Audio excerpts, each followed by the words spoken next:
C'est le rendez-vous incontournable des amoureux de belles cylindrées. Le 86e salon de Genève promet plus de 120 premières mondiales et européennes. Les constructeurs comptent bien en profiter pour se relancer dans un marché en reprise. Oui, on est en fin de crise. On est en fin de crise parce que nous avons cette crise terrible qui est arrivée en 2008.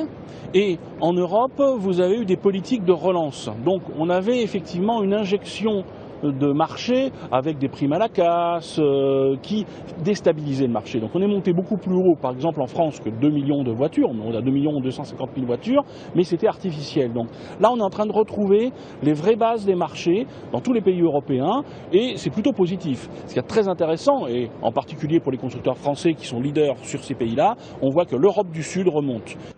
Sur place, Seat, Audi, Skoda, Kia et même Maserati dévoilent de nouveaux 4x4 urbains, plus ou moins grands et luxueux. Il faut dire que cette année, les SUV sont à l'honneur et les constructeurs promettent plus de personnalisation pour séduire.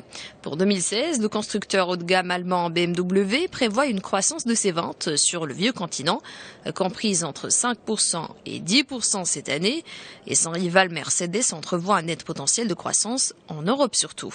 Après une hausse des ventes de 9,3% et 13,7 millions d'unités l'année dernière, le marché européen devrait dépasser les 14 millions en 2016, selon le consensus des experts.